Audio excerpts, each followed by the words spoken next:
안녕하세요. 건국대학교 글로컬 캠퍼스 경제통상학과에 있습니다. 앞서서 이제 여러분들이 말씀하셨던 기후 위기 관련해 가지고 이제 기후 재난이라고도 말씀을 하시고 복합 위기라고도 이제 말씀을 하시고 그러는데 좀 전에 이제 말씀하셨던 나는 에어컨 틀고 살지 못하는데 그 더위는 왜 내가 왜 다 감당해야 되느냐. 우리 농민들의 어떤 그 상황이 그렇지 않나. 그러니까 기후 위기 속에서 그 누구보다도 어렵게 이 농사에 이렇게 그 전념하고 계신 분들. 그런데 그 모든 어떤 그 물론 이제 뭐 여러 이제 사회 구성원들이 다 그 이제 그 기후 위기 속에 노출이 되어져 있긴 합니다만 이제 생산 과정 그 자체에서부터 이제 그러다 보니까 단순하게 병충해의 발생이라든지 아니면 이제 수확량의 어떤 그 감소를 넘어서 가지고 이 기후위기에 맞서기 위해 가지고 더 중요한 것은 추가적인 노동 시간이 엄청나게 많이 이제 들어가고 있다라고 하는 부분이잖아요. 우리가 이제 금사과 이야기 많이 나오고 있습니다만 이미 농민들이 손을 떠난 상황 속에서 금사과의 재고, 사과의 재고가 이제 그 줄어들고 그런 상황 속에서 시장에서 이 사과 가격이 올라갔는데 그것을 할인 지원금이다라고 하는 형태로 해가지고 오히려 소비를 부추기는, 그래서 할인 지원금이 다 동나고 난 다음에는 시중의 상하값은 더 올라가는, 그러니까 사과 수확의 감소라고 하는 틀 속에서 가장 큰 피해를 보고 있는 농민인데 우리가 그야말로 지속 가능한 사회다라고 한다면은 촘촘하게 뭔가 이 고민들이 같이 이루어져야 되는 것이 아니겠느냐라고 하는 것이고요. 이제 그런 면에서 본다면 먹거리와 그 다음에 농업이라고 하는 부분은 분리돼서 볼 수 있는 것이 아니라 봐서는 안 되고 같이 통합적으로 같이 이제 좀 살펴봐야 되지 않나 싶은 이제 그런 말씀을 드리면서 10분이어 가지고 빨리 말씀드리겠습니다. 굉장히 유명한 사진이죠. 작년 7월 달 문경 예천에 폭우가 쏟아져 가지고 그야말로 토사가 이제 범람했었던 현장의 사진입니다. 그야말로 이제 트랙터, 비닐하우스 안에 있는 트랙터 운전석만 남아있는 이 모습. 그리고 그것이 끝나고 난 다음에는 폭염에 의해 가지고 망가져버린 이제 이 작물의 현장. 스마트 농업이다라고 해가지고 기후위기 대응한다라고 이야기를 하고 있지만 무용지물이 되어버린 스마트팜 장비들, 그리고 올해만 하더라도 이제 여러 가지 어떤 그 징후라고 하는 부분이 그야말로 이제 여러 이제 비관적인 전망을 하게 된다. 엊그제 보니까는 호주에서는 지금 밀 경작지에 비가 안 와가지고 파종을 못 하고 있고, 브라질의 콩 경작지에서는 홍수가 나가지고 지금 이제 그야말로 곡물 작업률이 20%를 겨우 유지하고 있는 우리나라의 입장 속에서 본다면 굉장히 위태로운 상황이다. 그러니까 기후 위기라고 하는 이 부분이 단순하게 먹거리뿐만이 아니라 농업 현장뿐만이 아니라 우리 모두의 어떤 삶 그 자체를 위협하고 있는 이제 그런 지경이다라고 볼 수 있을 것 같습니다. 그런데 여기에 이제 덮여가지고 나오는 이야기가 뭐냐면은 왜 사과 수입은 안 되냐라고 하는 이야기가 나오고 있죠. 잘 아시는 것처럼 사과 수입이 안 되는 이유는 위생 검역에 의해 가지고 절차에 따라서 수입이 되어져야 되는 것이지 필요하다라고 해서 수입해서는 안 된다. 예를 들자면 과수 화상병 때문에 지금 사과 농가 중에 상당수가 피해를 보고 있습니다만 그 과수 화상병은 미국으로부터 들어온 묘목에 묻혀가지고 들어온 것으로 파악되고 있습니다. 이제 그야말로 우리가 우리의 먹거리, 우리의 농업을 지킨다라고 하는 것은 우리 농업 생산, 우리의 먹거리의 장래를 보장한다라고 하는 면에서 SDGs가 어떻게 본다면 더 관심을 갖고 이제 살펴봐야 될 부분의 문제가 아닌가. 이제 그렇다라고 한다면 시민사회 진영이 우리의 농업이라고 하는 것을 어떻게, 농촌이라고 하는 것을 어떻게, 그리고 우리 농민과 함께 지속적으로 이렇게 함께 할 것인가. 이제 그것이 바로 지속 가능한 어떤 그 먹거리에 있어서의 출발이다라고 하는 이제 그 말씀을 좀 드리고 싶습니다.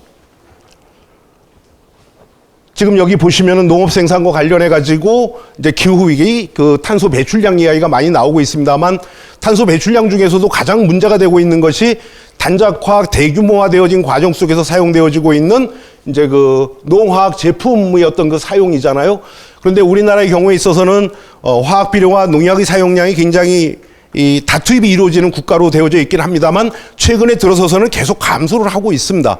그런데 농산물 수출국에 있어서는 오히려 그 사용량이 계속 이제 증가하고 있는 모습이거든요. 이제 그런 면에서 본다면 과거 40년 동안 지배해 왔었던 신자유주의, 이제 이른바 세계화 속에 있어서의 자유무역이라고 하는 것이 이제 한계에 있다. 그 다음에 녹색혁명을 통해 가지고 기아 문제를 해결한다라고 했습니다만 잘 아시는 것처럼 증가된 수확량이 기아 문제의 해결에 기여했느냐. 오히려 가축의 생산, 그 다음에 바이오 연료의 어떤 그 생산이라고 하는 틀 속에서 먹거리로부터 오히려 기아 문제가 계속 지속적으로 심화되고 있는 것 우리가 확인해 오고 있잖아요. 이제 그런 면에서 본다면 정상들이 모여가지고 논의하는 거 2021년도에 식량 정상회의에서 논의됐었던 내용입니다. 뭐냐면은 농식품 체계를 과학과 테크놀로지와 이노베이션으로 이른바 이제 전환하겠다라고 이야기를 하고 있는데 너희들이 말하는 이노베이션은 뭐고 과학은 뭐고 기술은 무엇이었느냐. 그것이 농업을 망가뜨리고 먹거리를 망가뜨린 것 아니었느냐. 진정한 출발은 먹거리에 있어서의 어떤 그 해결의 출발은 여기 나와 있는 대로 이제 푸드 서버린티, 식량 주권이다. 먹거리와 관련된 그 결정권은 그 나라의 국민과 그 나라의 농민에게 있어야 한다. 그런데 지금 현재의 먹거리와 관련된 질서는 초국적 자본이 지배하는 체계이다. 몬산토가 지배하는 체계이고 카길이 지배하는 체계이다. 너희들은 그것을 계속 유지하기 위해서 이렇게 모여가지고 논의하는 거 아니냐라고 하는 이제 그러한 이제 논의들이 있었죠. 참고 삼아서 봐보십시오. 요거는 많이들 인용되고 있는 거예요. 그 푸드 세큐리티 인덱스 해가지고 이코노믹 임팩트에서 이제 제시하는 겁니다만 1위로 측정됐었던 싱가포르가 왜 1위일까? 도시국가인데 그야말로 자유무역에 기초한 이제 그 지수를 가지고서 평가를 하고 있다라고 하는 것이죠. 이제 진정한 것은 농민으로부터 나와야 된다. 그런데 우리나라의 농업의 상황 며칠 전 그 통계 발표한 거 보니까는 사상 처음으로 농가소득 5천만 원이 넘어섰다라고 이야기를 하고 있거든요. 그러면서 비율로 본다면 2022년도에 수치 자체가 아주 엉망이다 보니까 오히려 감소했잖아요. 농업소득이. 이제 그러다 보니까는 뭐 10몇 % 증가했다, 20% 이상 가까이 됐다라고 이야기를 하고 있습니다만 지금 현재의 농업의 모습을 보면은 농업소득이 차지하는 비중이 20% 안팎에 불과한 상황. 농가의 소득이 이게 있어서의 어떤 이런 모습이라고 하는 거죠. 이제 그런 면에서 본다면 식량 자급률도 높이고 그런 가운데 먹거리와 관련돼서 본다면은 이제 그 먹거리를 안정적으로 확보할 수 있는 가구의 비율은 안정적으로 확보하는 가구의 비율은 전반적으로 높아지고 있습니다만 여기 보시는 것처럼 하라든지 하층 이제 주황색으로 되어 있는 데에 있어서도 증가는 하고 있습니다만 이제 감소되고 있다. 특히 도시와 농촌 지역을 비교해 보잖아요. 과거에는 농촌 지역에서의 먹거리 안정적으로 확보할 수 있는 가구의 비율이 높았습니다만 최근 들어서서는 오히려 농촌 지역에 있어서의 먹거리를 안정적으로 확보할 수 있는 가구의 비율이 감소하고 있다. 더군다나 이 영양을 갖다 이제 그 충분히 활용하고 있느냐라고 하는 부분과 관련해서는 이제 영양 섭취 부족 분자의 비율이 농촌 지역이 훨씬 더 증가하고 있다. 그러니까 농업 생산에 있어서의 여러 가지 어려움이라고 하는 부분이 또 다른 한편 속에 있어서의 먹거리의 어떤 그 복지라고 하는 부분에 있어서의 악화라고 하는 부분하고 같이 연결되고 있다라고 하는 면에서 이제 안타까움이 있다. 이제 그런 면에서 본다면 대규모 규모화된 생산주의적 농정의 틀을 벗어나서 중소규모의 농가들이 농촌 지역을 지켜낼 수 있는 어떤 그 계기를 마련해낼 필요가 있지 않겠느냐. 유엔에서는 2014년도 가족농업에 지정을 했고 또 가족농업의 10년 그리고 여기 보시는 것처럼 2018년도에 유엔은 농민과 농촌에서 일하는 사람들의 어떤 권리 선언을 했습니다. 우리나라는 여기에서 이제 그 기권을 했습니다만 어쨌든 압도적 다수에 의해 가지고 찬성이 이제 이루어졌었던 것이죠. 이것은 아까 말씀드렸었던 식량 주권이라고 하는 개념의 어떤 그 베이스 속에서 농업과 먹거리의 부분을 이제 해결하자라고 하는 이야기.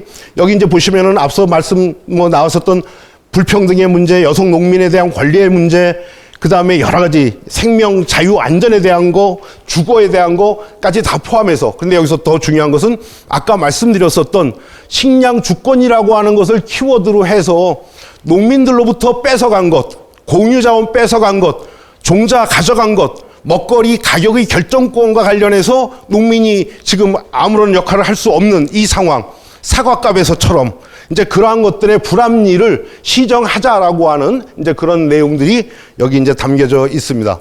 그래서 기후위기에 대응하기 위해서는 글로벌화된 이른바 신자유주의적인 이 체계 속에서는 불가능하다. 지역에 기반을 둔 일종의 어떤 순환의 체계 그 자체가 굉장히 필요하겠다라고 이제 봐지는 거죠. 그래서 우리나라는 지난 문재인 정부 때 지역 먹거리 계획, 먹거리 선순환 체계의 구축이라고 하는 틀 속에서 이 계획에 대한 이제 여러 가지 이제 정책적인 사업을 진행을 해 왔었었고요. 그렇게 해서 여기 이제 보시는 것처럼 지역 먹거리 계획이 전국 여러 지자체에서 많이 만들어졌습니다. 그리고 이것에 대한 이제 평가도 또 이루어지고 했었었고요. 그래서 지역 단위에 있어서의 먹거리 선순환 체계, 농업하고 그다음에 지역의 시민들이 함께 만들어내는 이제 선순환 체계가 필요하겠다라고 하는 이제 그 말씀을 드리고 싶습니다. 제가 말씀드린 내용 어떻게 좀 머릿속에 들어갔나 모르겠습니다. 여기서 그냥 귀에서만 뱅뱅뱅 도시는 거 아니게 모르겠어요. 이제 중요한 것은 바로 뭐냐면 거대 담론보다는 지역의 농업을 중심에 놓고 지역의 시민사회 단체가 함께 지역의 먹거리를 농업과 연결해서 고민해내는 이제 그것이 바로 기후위기 시대의 어려움을 지역민이 함께 나누는 이제 그런 방식이 아닌가라고 하는 말씀이었습니다. 감사합니다.